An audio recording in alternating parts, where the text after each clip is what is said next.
කලින් වීඩියෝ එකකින් මැද පෙරදිග තත්ත්වය පුපුරලා යන්න ඔන්න මෙන්න තියෙන ගිනි කන්දක් වගේ කියලා මම ඔයාලට කිව්වා මතකද? ඔන්න දැන් ඒ ගිනි කන්ද පුපුරලා ගිහිල්ලා ඉවරයි. ඇමරිකාවයි ඊශ්‍රායලයයි එකතු වෙලා ඉරානයට එල්ල කරපු දැවැන්ත ගුවන් ප්‍රහාරය එක්ක මේ වෙනකොට මැද පෙරදිගම සම්පූර්ණයෙන්ම ගිනි අරගෙනයි තියෙන්නේ. මේක නිකන් බෝම්බ දාපු මෙහෙයුමකුත් නෙවෙයි.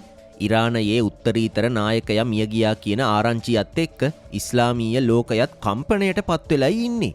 හැබැයි ඉරානයත් නිකන් හිටියේ නෑ. එයාලා ඊශ්‍රායලයට විතරක් නෙවෙයි Tamanගේ අසල්වැසි අරාබි අනිත් රටවල් වලටත් ගැහුවා. මේ ඔක්කොම අස්සේ ලංකාවේ අපේ පෙට්‍රල් ෂෙඩ් වලත් දැන් පෝලින් හැදෙන්න පටන් අරන්. ඇයි එහෙම වෙන්නේ? මේ යුද්ධය ලංකාවේ අපිට බලපාන්නේ කොහොමද? ඩොනල්ඩ් ට්‍රම්ප්ගේ ඊළඟ පියවර මොකක්ද?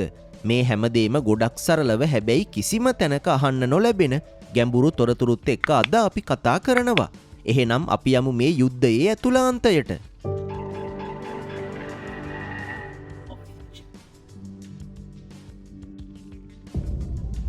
එකපාරටම ඇමරිකාවයි ඊශ්‍රායලයයි ඉරානයට බෝම්බ දාන්න ගත්තේ ඇයි කියලා තේරුම් ගන්න නම් අපිට පොඩ්ඩක් අතීතයට යන්න සිද්ධ වෙනවා. ඔයාලා දන්නවනේ ඊශ්‍රායලය කියන්නේ මැද පෙරදිග ඉන්න ඇමරිකාවේ හොඳම යාළුවා. ඉරානය කියන්නේ ඊශ්‍රායලයේ ලොකුම හතුරා. හැබැයි ඉරානය කෙලින්ම ඊශ්‍රායලයත් එක්ක යුද්ධ කරන්නේ නැහැ. ඒ වෙනුවට එයාලා ප්‍රොක්සි හමුදාවන් තමා පාවිච්චි කළේ. ඒ කියන්නේ ලෙබනනයේ ඉන්න හිස්බුල්ලා, පලස්තීනයේ ඉන්න හමාස් සහ යේමනයේ ඉන්න හූති වගේ සංවිධානවලට ආයුධ, සල්ලි, පුහුණුව දෙන්නේ ඉරානයෙන් කියලා තමා කියන්නේ. 2023 අවුරුද්දේ ඔක්තෝබර් මාසේ 7 වෙනිදා හමාස් සංවිධානය ඊශ්‍රායලයට ගහපු දවසේ ඉඳලා මේකේ මහ මොලකරු වෙන ඉරානයට කවදා හරි අපි පාඩමක් උගන්වනවා කියලා ඊශ්‍රායලය කිය හිටියා. අනිත් ලොකුම ප්‍රශ්නය තමා ඉරානයේ න්‍යෂ්ටික වැඩසටහන. මේ ඉරානය න්‍යෂ්ටික බෝම්බයක් හදනවා කියලා ඇමරිකාවටයි ඊශ්‍රායලයටයි ලොකු බයක් තියෙනවා. 2025 අවුරුද්දේ ජූනි මාසේ කරපු ඔපරේෂන් මිඩ්නයිට් හැමර් කියන මෙහෙයුම ඔයාලට මතකද? එදා ඇමරිකාව ඉරානයේ න්‍යෂ්ටික බලාගාරවලට පහර දුන්නනේ. එහෙම ගහලා කිව්වා ආයෙත් මේ වැහැදුවොත් මීට වඩා දරුණුවට අපි එනවා කියලා. හැබැයි චන්ද්‍රිකා ඡායාරූපවලින් ඉරානය රහසිගතව ආයෙත් මේ න්‍යෂ්ටික වැඩසටහන පටන් අරගෙන කියලා ඇමරිකාව දැක්කා.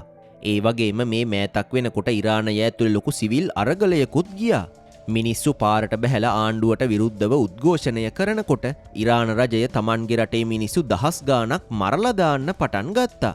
මේ හැමදේම බලන් හිටපු ඩොනල්ඩ් ට්‍රම්ප් ඉරානයට ගහන්න හොඳම වෙලාව මේක තමයි කියලා තීරණය කරලා තමා මේ ඔපරේෂන් එපික් ෆියුරි කියලා නම් කරපු මේ අලුත්ම ප්‍රහාරය පහුගියදා පටන් ගත්තේ. දැන් අපි හරියටම මේ ප්‍රහාරය දියත් කළේ කොහොමද කියලා කතා කරමු. සාමාන්‍යයෙන් ඇමරිකාව වෙන රටවල් වලට ගහන්නේ මහරෑ. හැබැයි මේ පාර එයාලා ඉරානයට ගැහුවේ සෙනසුරාදා උදේ 8ට. දවල් කාලේ මෙහෙම ප්‍රහාරයක් එයි කියලා ඉරානය කවදාවත් හිතුවේ නෑ. ඒ හින්දා එයාලගේ ආරක්ෂක පද්ධති මේකට ලෑස්ති වෙලා හිටියේ නෑ කියලා වාර්තා වෙනවා. හැබැයි කවුරුත් දන්නේ නැතුව මේ ප්‍රහාරයට කලින් දවසේ ඊශ්‍රායලය පුදුම හිතෙන වැඩක් කළා. ඒ තමා එයාලා ලෙබනනයේ ඉන්න හිස්බුල්ලා සංවිධානයේ රේඩාර් මධ්‍යස්ථානවලට ගහපු එක. ඒ ඇයි කියලා දන්නවද? ඊශ්‍රායලයේ ජෙට් යානා ඉරානයට ගියොත් මුලින්ම අහුවෙන්නේ හිස්බුල්ලා රේඩාර් වලටනේ. අන්න ඒ රේඩාර් අඩපණ කරලා තමා ඊශ්‍රායලයේ ජෙට් යානා ඉරානයට ඇතුළුනේ. මේ ප්‍රහාරය පටන් ගත්ත ගමන් මුළු ඉරානයේම අන්තර්ජාලය සම්පූර්ණයෙන්ම විසන්දි වෙලා ගියා. නෙට් බ්ලොක්ස් කියන ආයතනය තහවුරු කරලා කියන විදිහට මේක කරලා තියෙන්නේ ඉරානයේ රජයමයි. එහෙම කළාම අර ප්‍රහාරවලින් Tamanගේ රටට වෙන හානිය ලෝකෙට පෙන්වන්න බෑනේ. එතකොට මේ ඇමරිකාව සහ ඊශ්‍රායලය ඉරානයේ ගැහුවේ කොහෙටද? ටෙහෙරාන් අගනුවර තියෙන ඉරාන විප්ලවීය ආරක්ෂක බලකායේ මූලස්ථානයට, ආරක්ෂක අමාත්‍යංශයට සහ ජනාධිපති මන්දිරය තියෙන පාස්ටර් ස්ට්‍රීට් කියන අධි ආරක්ෂිත කලාපයටත් මෙයාලා පහර දුන්නා කියලා වාර්තා වෙනවා. හැබැයි මේ වීඩියෝ එකේ තියෙන භයානකම සහ ලෝකයම හොල්ලපු නිවුස් එක මේක නෙවෙයි. ඊශ්‍රායලයේ බුද්ධි අංශ ආරංචි මාර්ගවලින් CNN වගේ ලෝකයේ ප්‍රධාන මාධ්‍යවලට ඉරානයේ උත්තරීතර නායකයා වෙන අයතුල්ලා අල් ඛමේනි මේ ප්‍රහාරයෙන් මිය ගියා කියලා තහවුරු කරලා තියෙනවා. එයාලා ගාව එයාගේ මලසිරුරේ පින්තූර පවා තියෙනවා කියලා තමා ඊශ්‍රායලය කියන්නේ. ඒ විතරක් නෙවෙයි. ඉරානයේ ආරක්ෂක ඇමති, බුද්ධි අංශයේ ප්‍රධානියා වගේම ලොකුම පුටුවල ඉන්න හැමෝම වගේ මේ ප්‍රහාරයෙන් මැරුණා කියලාත් වාර්තා වෙනවා. මේ වෙද්දී ඉරානය පවා මේක තහවුරු කරලා තියෙන නිසා ඔවුන් මේ කිව්වේ ඇත්තක් කියලා දැන් අපිට විශ්වාස කරන්න පුළුවන්. හැබැයි මෙච්චර ලොකු ප්‍රහාරයක් කෑවට පස්සේ ඉරානය නිකන් ඉදීද? කොහෙත්ම නෑ. ඉරානය අර ප්‍රහාරය වෙලා පැය කිහිපයක් ගියාට පස්සේ තමන්ගේ බිහිසුනම ප්‍රතිප්‍රහාරය පටන් ගත්තා. මේ ඉරානය ඊශ්‍රායලය දිහාවට දැවැන්ත බැලස්ටික් මිසයිල සහ ඩ්‍රෝන් යානා 35කට වඩා එකපාර යවුවා කියලා වාර්තා වෙනවා. හැබැයි දැන් ඔයාලා හයි ඊශ්‍රායලයේ අයන් ඩෝම් එක තියෙනවනේ. ඒකෙන් ඕවා විනාශ කරන්න බැරිද කියලා. මෙන්න මෙතනයි පොඩි අවුලක් තියෙන්නේ. ඊශ්‍රායලය ගොඩක්ම යාලගේ අයන් ඩෝම් එක හදලා තියෙන්නේ හමාස්ලා වගේ සංවිධාන ගහන සාමාන්‍ය රොකට් විනාශ කරන්න. හැබැයි මේ පාර ඉරානය පාවිච්චි කළේ ෆටා වගේ හයිපසොනික් මිසයිල. මේවා ශබ්දයේ වේගය වගේ 5-6 ගුණයක් වේගයෙන් එනවා වගේම අහසේදී Tamanගේ ගමන් මාර්ගය වෙනස් කරන්නත් මේවට පුළුවන්. ඒ නිසා අයන් ඩෝම් එකට පවා මේවා අල්ලගන්න ගොඩක් අමාරුයි. ගොඩක් වීඩියෝ වලිනුත් පෙනුන විදිහට මේ සමහර මිසයිල ඊශ්‍රායලයේ ගොඩනැගිලි වලටත් සාර්ථකව වැදිලා තියෙනවා. හැබැයි මේ කතාවේ තියෙන භයානකම දේ ඒක නෙවෙයි. මේ ඉරානය ඊශ්‍රායලයට විතරක් ගහලා නිකන් හිටියේ නෑ. එයාලා මැද පෙරදිග තියෙන අනිත් අරාබි රටවල් වලටත් ගැහුවා. ඒ විදිහට කටාර් වල තියෙන අල් උඩයිඩ් ගුවන් කඳවුර, කුවේට් වල තියෙන අලි අල් සලේම් කඳවුර, ඩුබායි වල තියෙන අල් ඩෆ්රා කඳවුර සහ බහරේන් වල තියෙන ඇමරිකාවේ නාවික හමුදාවේ 5 වෙනි බලඇණියේ මූලස්ථානයටත් ඉරානයෙන් කෙලින්ම මිසයිල ප්‍රහාර එල්ල වුණා. හැබැයි ඇයි ඉරානය මේ අරාබි රටවල් වලටම ගැහුවේ කියලා ප්‍රශ්නයකුත් ඇති වුණා නේද? ඉරානය කලින්ම මේ රටවල් වලට අනතුරු අඟවලා තිබුණා. ඇමරිකාවට අපිට ගහන්න ඔයාලගේ රටවල් වල තියෙන කඳවුරු පාවිච්චි කරන්න දුන්නොත් අපි ඔයාලවත් අපේ සතුරන් විදිහට සලකලා පහර දෙනවා කියලා. ඉරානය අද ඒක තමා ඇත්තක් බවට පත් කළේ. දැන් එක්සත් අරාබි එමීර් රාජ්‍යය සහ බහරේනය වගේ රටවල් කියනවා අපිටත් ආයේ අයිතියක් තියෙනවා ඉරානයට ආපහු ගහන්න කියලා. හිතන්න මැද පෙරදිග හැම රටක්ම එකිනෙකාට ගහගන්න ගත්තොත් මොකක් වෙයිද? මේකෙන් වෙන්නේ මුළු කලාපයම එකම යුද පිටියක් බවට පත්වෙන එක. හැබැයි මේ යුද්ධය අපිට නම් අදාළ නෑ. ඕක ඈත ප්‍රදේශයක වෙන දෙයක් කියලා ලංකාවේ කෙනෙක් හිතාගෙන ඉන්නවා නම් ඒක ලොකු බොරුවක්. මොකද ඒකට හේතුව තමා මේ හෝමූස් සමුද්‍ර සංදිය. හෝමූස් කියන්නේ ඕමානයයි ඉරානයයි අතර තියෙන ගොඩක් පටු මුහුදු තීරයක්. ඔයාලා දන්නේ නැත්නම් මේ ලෝකයේ දවසකට ඕන වෙන තෙල් අවශ්‍යතාවයෙන් 27%ක්ම ඒ කියන්නේ දවසකට තෙල් බැරල් මිලියන 20ක් විතර යන්නේ මේ පටු මුහුදු තීරය හරහා යන නැව් වලින්.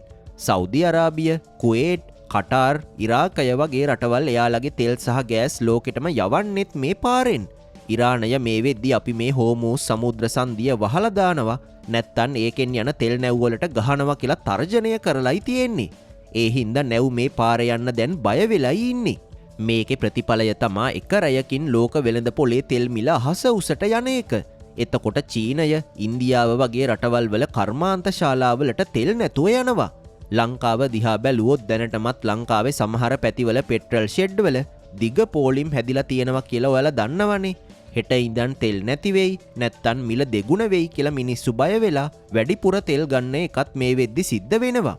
මේ තෙල් මිල වැඩි වුණොත් ඒකත් එක්ක ලංකාවේ කෑම බීම, එළවලු, හාල්, ප්‍රවාහන ගාස්තු, කරන්ට් බිල වගේ හැමදේම වුණත් ආයි ගණන් යන්න පුළුවන්. ලංකාව වගේ අමාරුවෙන් ඔළුව උස්සගෙන එන ආර්ථිකයකට මේක දරාගන්න පුළුවන් කම්පනයක් නෙවෙයි. ඒ අතරේ අපි දැන් බලමු ලෝකයේ අනිත් ලොක්කො ටික මේකට මොකද කියන්නේ කියලා. මේ සිද්ධිය වෙන්න සතියකට කලින් චීනය, රුසියාව සහ ඉරානය එකතු වෙලා ඕමාන බොක්කේ දැවැන්ත නාවික යුද අභ්‍යාසයක් කළා. ඒකෙන් එයාලා ඇමරිකාවට පෙන්වන්න හැදුවේ ඉරානය තනියම නෙවෙයි ඉන්නේ අපිත් ඉන්නවා කියලා. හැබැයි ඇමරිකාව ඉරානයට බෝම්බ දානකොට මේ රුසියාවවත් චීනයවත් තාම ඉරානය බේරගන්න නම් ආවේ නෑ. හැබැයි මේ ප්‍රහාරයෙන් පස්සේ රුසියාවේ හිටපු ජනාධිපති දිමිත්‍රි මෙද්වදෙව් ඇමරිකාව තමන්ගේ සැබෑ ස්වරූපය පෙන්නුවා කියලා කටින් විතරක් කිව්වා. හැබැයි හමුදාවක් නම් එව්වේ නෑ. චීනය නම් මේ ගැන ඊටත් වඩා සද්ද නැතුවයි දැනට ඉන්නේ. හැබැයි චීනය ඇතුලෙන් ලොකු රහස් ගේමක් නම් යනවා කියලා වාර්තා වෙනවා. ඇමරිකාවේ රහස් බුද්ධිඅංශ වාර්තාවලට අනුව චීනය ඉරානයට CM302 කියන අතිනවීන සුපර්සොනික් ක්‍රූස් මිසයිල් විකුණන ඩීල් එකක් ගහලයි තිබුණේ. මේ මිසයිල හදලා තියෙන්නේ මුහුදු මට්ටමට ගොඩක් ළඟින් රේඩාර් වලට අහු වෙන්නේ නැතුව ගිහිල්ලා ඇමරිකාවේ ගුවන් යානා ගෙනින නැව් කුඩුපට්ටම් කරලා දාන්න. ඒ වගේම ඇන්ටි සැටලයිට් වෙපන්, ඒ කියන්නේ චන්ද්‍රිකා විනාශ කරන ආයුධ පවා චීනය ඉරානයට දෙන්නයි හිටියේ කියලා වාර්තා වෙනවා. හැබැයි චීනයට ඇමරිකාව එක කෙලින්ම යුද්ධයකට පැටලිලා තමන්ගේ ආර්ථිකය විනාශ කරගන්න මේ වෙලාවේ ඕන වෙන්නේ නෑ. ඒ නිසා තමා එයාලා සද්ද නැතුව ඉන්නේ. අනිත් පැත්තෙන් යුරෝපා සංගමය සහ බ්‍රිතාන්‍ය පැහැදිලිවම කිව්වා අපි මේ ප්‍රහාරයට සම්බන්ධ නෑ කියලා. මොකද ඉරානය තරහ වෙලා යුරෝපයට එන තෙල් නැව් ටික නවත්තයි කියලා එයාලත් බයයි. එහෙනම් මේ හැමදේම එක්ක ඉස්සරහට මොකක් වෙයිද? ඩොනල්ඩ් ට්‍රම්ප් තමන්ගේ වීඩියෝ එකකින් කලින් දවසක ඉරාන ජනතාවට මෙහෙම කිව්වා. අපි මේ වැඩේ ඉවර කරාම ඔයාලා ගිහිල්ලා ඔයාලගේ ආණ්ඩුව බාරගන්න. මේක තමා ඔයාලට ලැබෙන එකම සහ අවසාන අවස්ථාව කියලා. ඇමරිකාව බෝම්බ දාලා නායකයෝ මැරුවාම ඉරානයේ මිනිස්සු පාරට බැහැලා ආණ්ඩුව පෙරලයි කියලා තමා ට්‍රම්ප් හිතාගෙන ඉන්නේ. හැබැයි ඉතිහාසයේ වෙච්ච දේවල් නම් ඊට වඩා වෙනස්. ඉරාකය, ලිබියාව වගේ රටවල් දිහා බැලුවාම පිට රටකින් ඇවිල්ලා නායකයා මැරුවාම ඒ රටේ මිනිස්සු ආණ්ඩුවට විරුද්ධ වෙනවා වෙනුවට පිට රටවල් එක්ක තියෙන වෛරය හින්දා ආණ්ඩුව වටේම එකතු වෙනවා තමා අපිට බලා ගන්න පුළුවන් උනේ. දැනටත් මේ වෙනකොට ඉරානයේ මිනිස්සුත් එහෙම එකතු වෙන ගමන් ඉන්නවා කියලා වාර්තා වෙනවා. අනික මේ ඉරානයේ රජය බැරි වෙලාවත් වැටුනොත් ඊළඟට කවුරු ඉරානය පාලනය කරයිද? මොකද ඉරානය වගේ දැවැන්ත න්‍යෂ්ටික බලයක් තියෙන්න පුළුවන් රටක බල අරගලයක් ආවොත් ඒකෙන් හැදෙන්නේ IS සංවිධානයටත් වඩා දරුණු ත්‍රස්තවාදී කණ්ඩායම් වෙන්න පුළුවන්. පෙරේද ට්‍රම්ප් මාධ්‍යවේදියෙක් එක්ක කියපු විදිහට මේ මෙහෙයුම තව දවස් කිහිපයක් හෝ සති ගාණක් වුණත් ඇදෙන්න ඉඩ තියෙනවා. ඒ අතරේ ඊශ්‍රායලය අනිවාර්යෙන්ම ඉරානයේ ඉතුරු වෙලා තියෙන න්‍යෂ්ටික සහ තෙල් බලාගාරවලටත් ගහන්න ඉඩ තියෙනවා කියලා වාර්තා වෙනවා. එහෙම වුණොත් මේක තුන්වෙනි ලෝක යුද්ධයේ සැබෑ ආරම්භය වෙන්න පුළුවන්. ඔයාලා මොකද හිතන්නේ? ඇමරිකාව සහ ඊශ්‍රායලය කරපු මේ දේ හරිද? ඉරානය මීට වඩා දරුණු විදිහට ලෝකෙටම දැනෙන්න ප්‍රතිචාර දක්වයිද? ඔයාලගේ අදහස් පහලින් කමෙන්ට් කරලා කියන්න.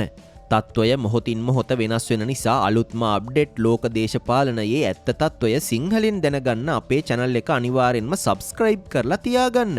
තවත් අලුත්ම මේ වගේ වීඩියෝ එකකින් හමු වෙනකන් හැමෝටම ජය වේවා.